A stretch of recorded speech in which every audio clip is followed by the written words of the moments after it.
오늘 모압의 심판 세 번째 시간입니다. 어제 살폈던 말씀과 대동소이하죠. 크게 다르지 않습니다. 모압을 향해서 하나님께서 가지고 있었던 심판의 의지 혹은 정죄의 배경 등이 달라지지 않고 오히려 그 심판 중에 있는 모압의 존재가 어떠한 모습인가 더 드러내게 하시고 그리고 그 심판을 오히려 오늘은 좀 슬퍼하시는 하나님, 그리고 매일 성경의 소제목을 따르자면 우상의 섬김의 대가가 무엇인가 35절이죠. 이렇게 좀 구분해 볼 수 있을 것 같습니다. 26절부터 28절까지 보면 모압이 조롱받습니다. 술 취한 것에 모압이 비유가 되고, 그래서 토한 것에 도로 뒹구는 처지가 된다. 토산물, 자기의 토한 것에 뒹구는, 술에 취하면 이제 인사불성이 되니까. 더 나아가서 모압의 주민들이 어디서 살게 될 거라고 말하고 있죠? 성읍을 떠나서 어디에 살아요? 바위 사이에 살지어다. 바위에 사는 것도 아니에요. 바위와 바위 사이에 산다. 깊은 골짜기 어귀에 깃들이는 비둘기처럼 그렇게 비천한 존재가 된다는 것입니다. 근데 이렇게 조롱받는 이유가 무엇이죠? 29절 다 같이 읽어볼게요. 29절 시작. 우리가 모압의 교만을 들었나니 심한 교만 곧 그의 자고와 오만과 자랑과 그의 마음에 거만이로다. 그래서 모압은 이렇게 자랑이 많았음에도 불구하고 정작 아무것도 성취하는 것이 있다 없다. 성취하는 게 있다 없다. 성취하는 게 없다는 것이죠. 아무리 자랑이 많아도 결국에 그가 취할 열매가 없다라는 것입니다. 여러분, 복 있는 사람은요, 가진 게 없어도 주님이 주실 줄로 믿습니다. 예. 복 있는 사람은요, 실력과 경험이 없어도요, 하나님이 그에게 은혜를 부어주신다 이 말이죠. 그래서 어떻게 돼요? 결국에는 그가 성취하는 삶을 살게 되는데, 이게 하나님의 은혜를 입고 그리고 손으로 하는 모든 일들마다 형통하게 하시는 하나님이 그렇게 붙드는 사람 아닙니까? 그런데 복이 없는 사람이 누구냐면요, 이렇게 하나님의 눈밖에 나는 거예요. 눈밖에 나서 하나님의 정죄를 받는 거죠. 그가 아무리 돈이 많아도 결국 그가 그 돈의 결과를 이루지 못하고 만다는 거죠. 그의 실력이 아무리 출중하다 할지라도 그가 하는 그 일에 대한 성취, 그 일에 대한 열매를 그는 맛볼 수 없다는 것입니다. 여러분, 하나님이 흔드시면 아무리 용기 있는 사람도 넘어지고 자빠집니다. 맞죠? 그러나 하나님이 붙드시는 사람이 되면 아무리 가진 게 없어도 하나님이 서게 하실 줄로 믿으시길 바랍니다. 그런데 오늘 모압이 어떤 존재라는 거예요? 하나님이 흔들어버리는 존재가 된다는 거죠. 그러니까 그가 그렇게 자랑할 게 많을지라도 아무것도 그는 성취할 것이 없다, 없을 것이다 라고 단언하면서 말하잖아요. 오늘 이 자리에 있는 이 새벽 기도에 나오신 모든 기도의 헌신자들의 삶에는 정말 이렇듯 하나님께서 열매를 맺고 하나님께서 붙드셔서 성취하는 인생이 되시기를 축복합니다. 이렇게 모압을 심판하시는 하나님이시죠. 심판하시고 조롱하시는 하나님이신데, 그런데 오늘 본문에는 조금 다른 하나님의 면모를 우리가 볼 수 있게 되죠. 그게 뭘까요? 31절에 보면 31절에 그러므로 내가 하나님입니다. 내가 모압을 위하여 울며 온 모압을 위하여 뭐 하신다고요? 부르짖으리니 라고 말씀하고 있어요.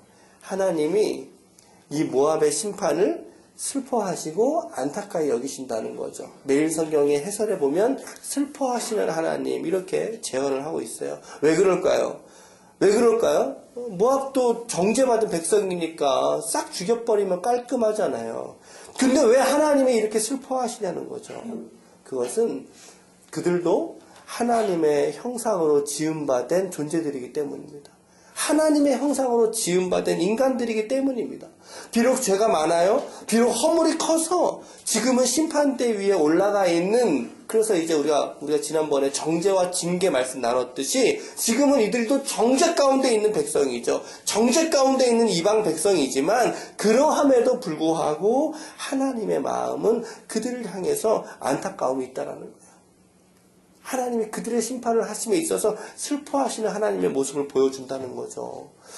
이런 열방, 믿지 않는 민족에 대한 심판에 대해서 슬퍼하시는 하나님, 이 하나님을 성경 속에서 잘 드러낸 그 말씀이 있죠. 성경에 있죠. 그게 어디 말씀이에요? 요나서 말씀 아닙니까? 요나서, 그렇죠? 심지어 요나는 아수르죠. 적국입니다. 그 당시에 북이스라엘을 괴롭히는, 아수르, 그 당시에 북이스라엘의 적국인 그 아수르의 수도인 니느웨에 그 땅을 백성을 향한 하나님의 사랑이 있다는 것을 니느웨는 깨닫잖아요. 깨닫고 그 땅에 가서 너 심판 메시지를 전해라. 그랬더니 니느웨가 어떻게 합니까? 요나가 어떻게 합니까? 나 싫습니다. 하나님이 그 땅 백성을 고치고 그 땅을 살리실 것을 나는 동의하지 못하겠습니다. 라고 그 사명을 거절해버립니다. 나가지 않겠습니다. 오히려 100번 죽여도 시원치 않을 민족이라고 하면서 그 땅에 대해서 사명을 거절하죠. 니느웨에 하나님을 알지 못하는 자들이 어린아이에서부터 노인까지 많은 수의 사람들이 거주하고 있다는 것입니다. 하나님의 마음이, 오늘 이 하나님의 마음이 모압을 향해서도 같은 원리라고 저는 생각합니다. 하나님의 모압의 심판을 슬퍼하시는데 32절 말씀에 보세요. 32절 같이 읽어볼게요. 32절 시작. 신마의 포도나무여 너의 가지가 바다를 넘어 야셀 바다까지 뻗었더니 너의 여름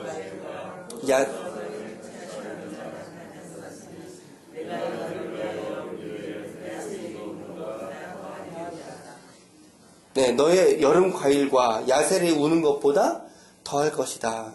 이 말씀 좀 이해하시기가 쉬워요, 어려워요? 좀 많이 어렵죠, 그렇죠? 이럴 때는 꼭 쉬운 성경을 찾아보세요. 쉬운 성경을 제가 읽어드릴게요. 가져왔어요. 잘 들어보세요. 내가 야셀 백성보다 신마의 포도나무를 위해 더 운다. 옛적에는 너의 덩굴이, 신마의 포도나무의 그 덩굴이 바다를 넘어서 야셀 바다까지 뻗쳤으나 멸망시키는 자가 내 열매와 포도를 빼앗아갔다. 쉬운 성경도 어렵죠, 그렇죠? 쉬우려고 읽었는데 쉬운 성경도 이렇게 어려워요. 좀 간단하게 말씀드리면요, 신마의 포도나무, 그러니까 신마라고 하는 지역이 있는데 그 지역의 특산물이 포도였던 거예요. 포도. 근데 그게 너무나 풍성해서 그 가지가 어디까지 뻗쳤어요? 야셀이라고 하는 지역까지 뻗쳤어요. 그런데 멸망시키는 자가 찾아와서 그 열매를 모두 다 빼앗아 가버렸다는 거예요. 빼앗아 가니까 포도나무의 가지가 뻗쳐서 그 가지를 먹고 있었던 야셀이라고 하는 지역에서 흘렸던 눈물보다 하나님이 지금 더 슬퍼하신다라는 말이에요. 이게 뭔 말이야? 그런데 그 황폐함이 신마와 야셀에만 있는 게 아니라 그 하나님의 슬퍼하심이 모압의 모든 성읍들에 다 미쳤다라는 거죠.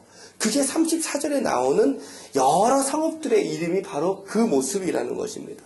그래서 우상을 섬기는 것의 대가가 35절인데 35절 같이 읽어볼게요. 시작. 여호와의 말씀이니라. 모압 산당에서 제사하며 그 신들에게 분향하는 자를 내가 끊어버리리라. 여기까지가 말씀인데 오늘 적용점 두 가지만 찾아보겠습니다. 첫 번째, 교만은 패망의, 그렇죠, 교만은 패망의 선봉이라는 사실입니다. 잠언서 16장 18절 말씀에 보면 교만은 패망의 선봉이요 거만한 마음은 넘어짐의 앞잡이다 그랬습니다.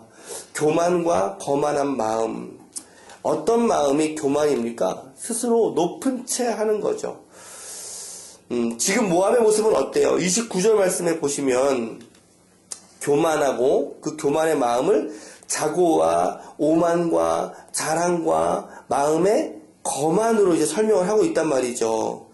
제가 단어를 찾아봤더니 교만이라는 뜻은 잘난 체하고 뽐내고 건방지다 이런 뜻이고, 자고한다는 뜻은 스스로 높은 채 한다는 뜻이고, 오만이라는 뜻은 태도나 행동이 건방지다는 뜻이고, 자랑이라는 뜻은 남에게 칭찬받기 위해 드러낸다는 뜻이고, 거만이라는 뜻은 잘난 체 하면서 남을 업신여긴다는 뜻이에요. 그러니까 이렇게 지금 모압은 심판의 완벽한 조건을 가지고 있다라는 거죠. 여러분, 오늘 저와 여러분들이 말씀 앞에 서 있는 저와 여러분들은 오늘 교만하지 마시길 바랍니다. 교만한 자는 하나님께서 물리치십니다. 교만한 자는 하나님의 기업을 믿음으로 받지 못한다라는 거죠. 그러면 교만의 반대는 뭘까요? 겸손이라고 말할 수 있지만 저는 묵상 속에 교만의 반대는 십자가다라는 생각을 했어요. 교만의 반대는 십자가구나. 왜요? 십자가는 내가 아예 죽어야 되거든요. 내가 아예 죽어야 되거든요. 때로는 내가 맞는 것 같아요. 내가 옳은 것 같아. 내가 맞는 것 같아. 그러나 그럼에도 불구하고 십자가는 내가 죽어야 되거든요.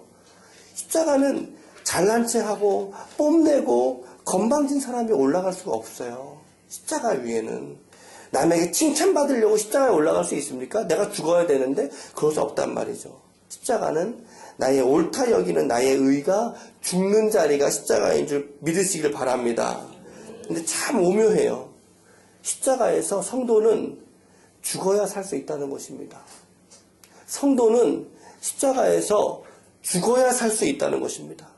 적어도 성도라면 이 교만과 자고와 오만과 자랑과 거만을 물리치고 이 유혹을 떨치고 그리스도 예수처럼 겸손하게 십자가의 짐 같은 그 짐을 지고 골고다를 올라 십자가에서 내 의가 죽어버리고 더 이상 나는 없는 존재예요.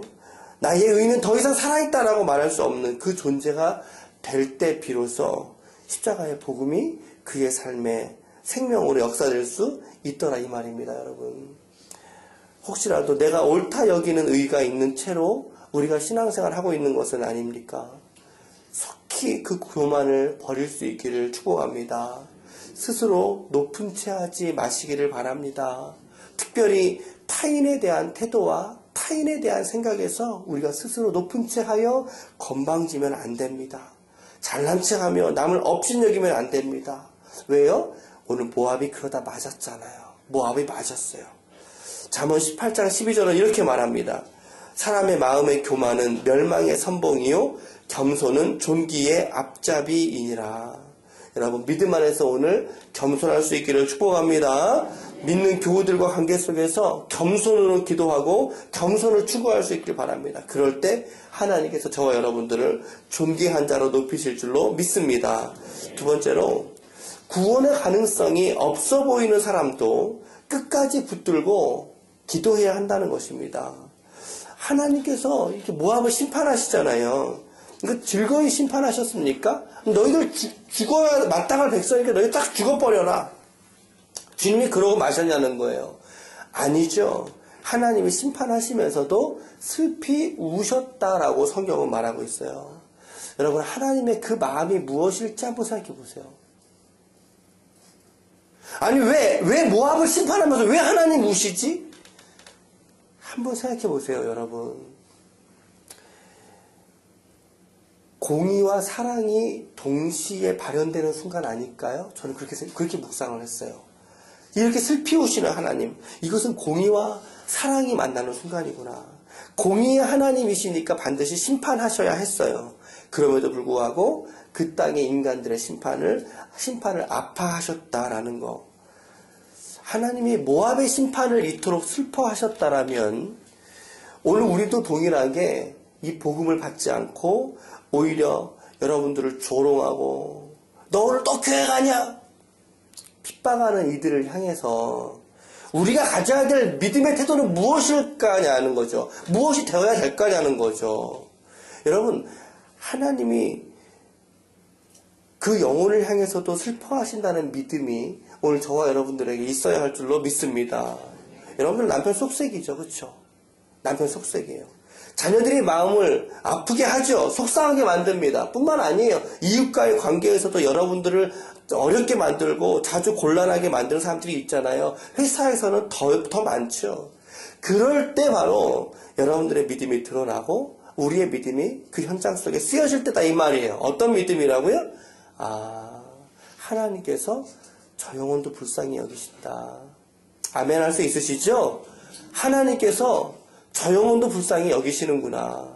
여러분들의 속을 썩이는 남편, 자녀, 이웃들, 모든 관계하는 상황들 속에서 하나님이 그 영혼 불쌍히 여기신다 이 말이에요.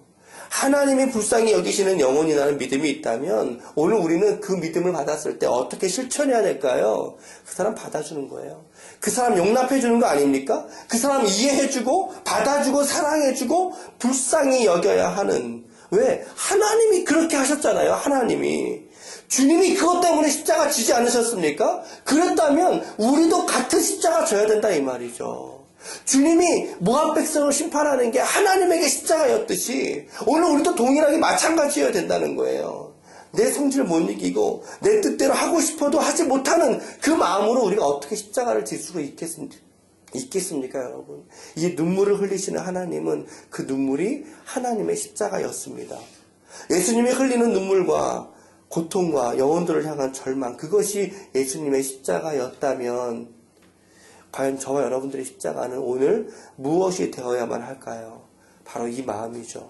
영혼들을 향해서 아파할 줄 아는 거, 영혼들을 향해서 끝까지 살아가는 거, 원수와 같은 이들을 오히려 살피고 보살피는 삶인 거, 기도해주는 삶인 거, 그것이 예수님이 보이신 모범이고 저와 여러분들이 오늘 져야 될 십자가인 줄로 믿으시길 바랍니다.